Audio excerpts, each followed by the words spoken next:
Et j'ai très bien fait puisqu'on était à 13 minutes, vous voyez. Je tiens à dire que quand je reviendrai à faire des chroniques d'albums, on va compresser ça. Là, ce sont des sujets très larges et donc je ne fais pas attention au temps parce que je trouve que ça vaut la peine d'en parler. On parle d'un sujet, pour ceux qui aiment la musique, qui est important. On revient donc sur les albums. Et alors, pour rester avec nos amis brésiliens, il y a par exemple un article, alors ça dépend évidemment de quel artiste on parle, ça n'atteint pas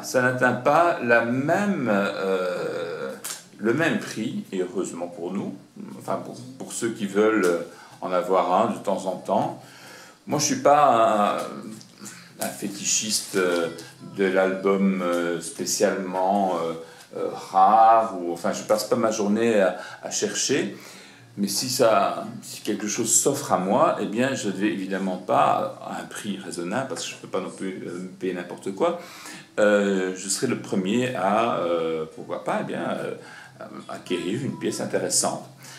Et une des pièces intéressantes que j'ai achetées, et peut-être que je vais avoir difficile d'en trouver une autre, et j'ai eu beaucoup de chance. Je ne vais pas dire d'où ça vient, ni quoi que ce soit, mais enfin... comme c'est sur le marché, comme ça a été exposé, comme ça a été montré à gauche, à droite, etc., que j'ai juste été plus rapide que les autres. Ça, vous connaissez peut-être, non? Getz Gilberto, un des disques, si pas le disque qui a divulgué la bossa nova aux États-Unis.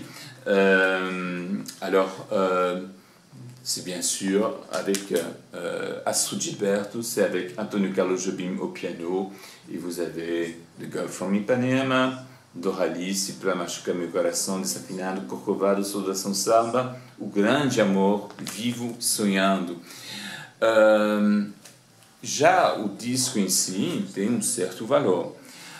Só que, neste caso, mas isso a gente consegue arrumar a capa é meio estragada, mas a gente dá jeito para fazer uma restauração legal, ou seja, que fica... Non, pourquoi est-ce que je parle portugais? Une restauration qui fait que on garde l'âme de l'objet. Ça, c'est très important. Alors, voilà, le disque ici. Alors, moi, je vais vous dire un truc.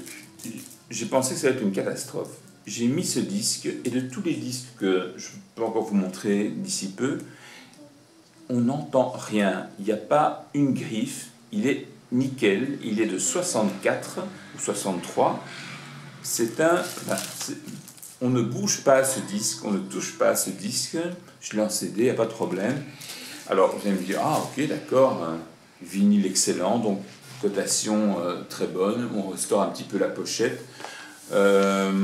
Qu'est-ce qui pourrait encore donner de la valeur à un disque pareil, peut-être? Ce serait évidemment génial qu'il soit signé par Jean Gilbert, mais Jean Gilbert signer un disque, on a du mal à imaginer. On a du mal à imaginer. Et pourtant, alors là, je ne sais pas si vous allez le voir bien, mais enfin, bon, on va essayer de faire un gros plan qui n'en est pas un. Il a été signé en 64 par João Gilberto, avec une dédicace, enfin bon, bref, pour certaines personnes. Donc, il est signé par João Gilberto. Je ne sais pas s'il a fait ça très souvent. Il faudrait que je me renseigne. Mais il n'a pas... C'est pas un personnage qui me donne l'impression de donner des autographes à quiconque, même en 64. Et c'est pas n'importe quel disque, c'est un disque historique en réalité. Donc, c'est un disque qui est impeccable. Il y a une signature qui est nette, une très belle dédicace, et une dédicace, et ça aussi pour le collectionneur c'est important, qui est de l'époque. Parce que vous pouvez, par exemple, retrouver João Gilberto 30 ans plus tard, et s'il est dans un bon jour, vous signez votre disque, il va mettre l'année, c'est-à-dire 64 plus 30, 94, donc ça n'a plus rien à voir avec le disque. Bien sûr, c'est signé João Gilberto, et ça a bien sûr plus de valeur, mais si c'est de l'année même de la sortie du disque, ça a une certaine valeur, très certainement. Je ne sais même pas laquelle, hein, en réalité. Je ne sais même pas si les Brésiliens ont fait, comme les Anglais, les Américains, des cotations par rapport à tout ça. Alors, nous avons également Urubu de Tom Jobim, disque essentiel comme tous les disques de Tom Jobim. Bon, ça je vais pas commencer à faire l'historique de cet artiste qui pour moi est le numéro 1 de la musique populaire brésilienne, avec le disque également en super bêta. Là j'ai eu ça de quelqu'un qui le connaissait très bien, enfin, bref, ça reste entre nous. Alors, vous allez me dire, ah, il est aussi signé, tu vas nous refaire le même plan. Oui, bien sûr, il est signé, mais il n'est pas seulement signé, alors, il y a Ubuntu qui est un morceau qui va dans la vague un peu écologique de Antonio Carlos Jobim dans les années 70 ou 70 pour mes compatriotes. Et Ubuntu, il y a tout le texte de Ubuntu ici. Et il a voulu mettre encore une strophe qui n'est pas dans la chanson. Donc non seulement vous avez le texte, mais vous avez une strophe supplémentaire au texte, plus évidemment la dédicace qu'il fait, je ne sais pas qui, à un certain Álvaro. Je pourrais me renseigner d'ailleurs pour savoir qui est Álvaro. Ao Álvaro com o abraço fraterno do Ave Gaúcho Tom Jobim. 76, 76. Donc en fait, encore une fois, de la même époque, c'est pas rien non plus. C'est une question de chance. Hein. Moi, j'ai cherché des années des choses comme ça et j'en ai jamais trouvé en réalité à Rio de Janeiro. Il faut que j'aille à São Paulo pour trouver des choses pareilles.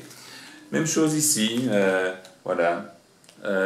Là, il y a une différence par contre, c'est aussi 76. Et donc là, la date est postérieure au disque. Mais enfin, il y a une très belle dédicace et puis c'est pas non plus n'importe quel disque. Alors, quand je dis que ce n'est pas la même chose qu'aux États-Unis, un artiste comme Dorival Caymmi, qui est aussi un pilier de la musique populaire brésilienne, et bien là par contre c'est tout à fait abordable. Ceci aussi, hein, d'ailleurs, je n'ai pas payé cher. Parce qu'il n'y a pas de marché. Bien sûr, on sait que ça vaut plus, mais enfin, il n'y a pas vraiment de cote. Et là, par exemple, c'est Dorival Caymmi. Et Dieu sait si moi j'adore Dorival Caymmi. C'est un album en public avec une signature de 1989. Bien sûr, c'est au-delà. Je crois que, à moins que l'enregistrement soit de la même année, c'est un enregistrement public. Mais enfin, malgré tout, bah, écoutez, c'est quand même sympa d'avoir un disque signé par Dorival Caymmi. Surtout que la dédicace n'est pas personnalisée. Et ça, c'est chouette. Parce que si on dit je sais pas, pour Gisèle et pour Marcus, bon, ben, moi, je ne m'appelle pas Marcus et encore moins Gisèle. Donc, c'est pas top. Hein. Et j'en ai des disques qui sont signés quand j'ai fait des interviews. Donc, avec mon nom, ceci dit. C'était des CD à l'époque. Alors ici... Zizi Posse, un des premiers albums de Zizi Posse, aussi avec une dédicace, qui est adressée à quelqu'un bien sûr, mais ce qu'elle écrit est humoristique.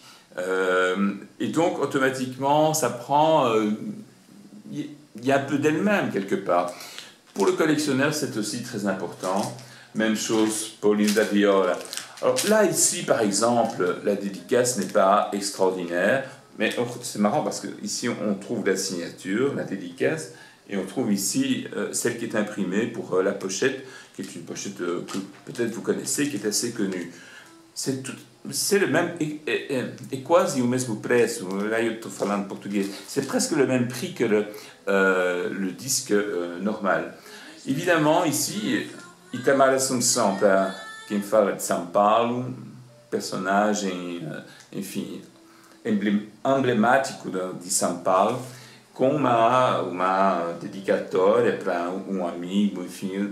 Eu deveria perguntar para ela sabe, ela viu o disco, né? Elle a vu le disque sur Facebook, mais j'ai pas reçu de réponse encore, mais je vais redemander. Et là, il écrit un texte, enfin bon. Donc vous voyez, une dédicace ou une signature doit avoir quelque chose de plus qu'une simple signature. Ou alors ça s'adresse à vous-même, et alors l'artiste il est sympa. C'est comme moi, un jour j'ai rencontré Gilberto Gil, je lui ai demandé de me signer un truc en signant Aquel Abraço. Bon, j'avais quelque chose en tête évidemment, c'est que ça personnifiait la signature, mais une simple signature ne suffit pas, il faut quand même qu'il y ait quelque chose de...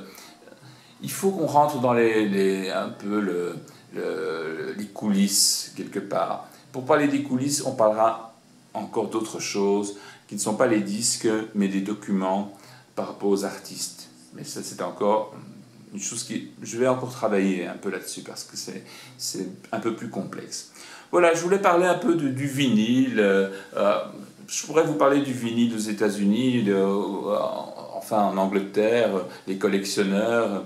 On parlait de Bowie, c'est pas parce que Bowie est numéro 50... c'est le 50e artiste à avoir vendu le plus de disques. C'est peu, enfin je veux dire, c'est très loin 50. Par contre, c'est le 5e ou le 4e qui est le plus collectionné. Parce que Bowie était un artiste et donc ce qu'il faisait, ce qu'il produisait était jamais innocent et donc il jouait sur le côté artistique et design des produits. Et ça, le collectionneur, il aime bien. Voilà, je te dis quelques mots. La prochaine vidéo, après que celle-ci et l'autre d'ailleurs soit traduite en portugais, on revient sur l'actualité musicale, je vous le promets, parce que là, mais j'avais envie de vous parler un petit peu, de sortir un petit peu justement de la ligne formelle du site, et donc parler un petit peu de ça. Je trouve ça assez passionnant quelque part, même si on n'est pas un collectionneur. Moi, je suis collectionneur de certaines choses, pas de ceci en l'occurrence, mais ça donne envie. Mais quand on commence, on ne s'arrête plus, c'est ça le problème.